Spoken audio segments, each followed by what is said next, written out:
Assalamualaikum warahmatullahi wabarakatuh. Saya Dela Ramadita, NIM 40, akan menyebutkan dan menjelaskan gaya bahasa dalam puisi Sajak Sebatang Lisong karya W.S. Rendra. Yang pertama, pada kalimat menghisap sebatang lisong termasuk gaya bahasa atau majas metonimia, karena dalam kalimat tersebut mengatakan rokok dengan diganti kata lisong yang mempunyai arti yang sama. Yang kedua, pada kalimat papan tulis para pendidik yang terlepas dari persoalan kehidupan, termasuk gaya bahasa atau majas personifikasi, karena menggambarkan benda mati seolah-olah hidup. Pada kalimat tersebut seakan-akan papan tulis seperti manusia yang mempunyai persoalan hidup yang kemudian terlepas dari persoalan hidupnya. Tetapi pada kenyataannya benda mati tidak bisa melakukan atau mengalami seperti apa yang dialami oleh manusia. Yang ketiga, pada kalimat menghisap udara yang disemprot deodoran, termasuk gaya bahasa atau majas personifikasi, karena seakan-akan udara itu seperti manusia yang mempunyai tubuh dan disemprot deodoran. Padahal udara itu benda mati yang seolah-olah hidup dan melakukan tindakan seperti manusia. Yang keempat, pada kalimat dan di langit para teknorat berkata, termasuk gaya bahasa atau majas perumpamaan, karena kalimat tersebut menggambarkan sesuatu dengan keadaan lainnya karena adanya kesamaan tatanan atau posisi. Kata langit sebenarnya merujuk pada pemerintahan yang berada di tatanan negara paling atas, sehingga diumpamakan dengan langit yang posisinya sama-sama di atas. Yang kelima, pada kalimat bahwa bangsa mesti dibangun, mesti di-upgrade, disesuaikan dengan teknologi yang diimpor, termasuk gaya bahasa atau majas perbandingan, karena bangsa termasuk manusia atau benda hidup yang seakan-akan dijadikan seperti hal bukan manusia. Di dalam kalimat tersebut menganggap bahwa bangsa itu sebagai benda mati yang akan dibangun dan di-upgrade. Yang keenam, pada kalimat langit pesta warna di dalam senjakala, termasuk gaya bahasa atau majas personifikasi, karena menggambarkan benda mati seolah-olah hidup. Pada kalimat tersebut seakan-akan langit dapat melakukan tindakan yang sebagaimana dilakukan oleh manusia, yaitu melakukan pesta warna.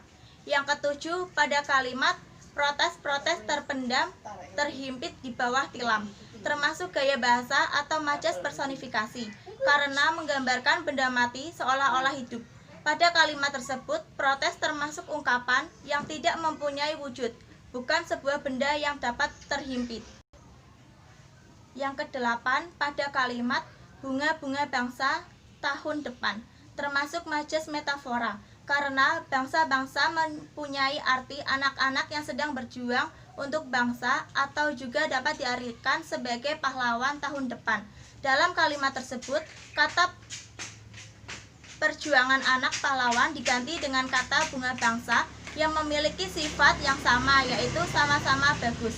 Yang kesembilan, pada kalimat berkunang-kunang pandang matanya, termasuk majas metafora, karena menggambarkan seorang yang hampir menyerah melihat tujuannya sudah kacau, tidak mempunyai semangat lagi. Yang kesepuluh, pada kalimat aku bertanya tetapi pertanyaanku membentur jidat, termasuk majas perumpamaan, karena kalimat tersebut menggambarkan sebuah pertanyaan sebagai benda yang dapat berbenturan dengan benda lain. Yang ke-11, pada kalimat tetapi pertanyaanku membentur meja kekuasaan yang macet, termasuk majas perumpamaan, karena pengumpamaan pertanyaan itu sebagai sebuah transportasi atau benda yang dapat berbenturan saat macet. Tetapi kalimat tersebut mungkin saja mempunyai maksud pertanyaan tidak tersampaikan karena dalam pemerintahan sedang ramai dan ada masalah.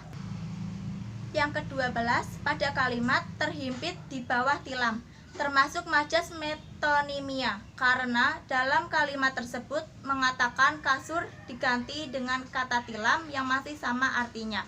Yang ke-13, pada kalimat berjuta-juta harapan ibu dan bapak menjadi gemalau suara yang kacau, menjadi karang di bawah muka samudra, termasuk gaya bahasa atau majas metafora, karena menggunakan perbandingan secara langsung yang menggabungkan masalah pertama dengan masalah berikutnya dan seakan-akan harapan itu menjadi kurang.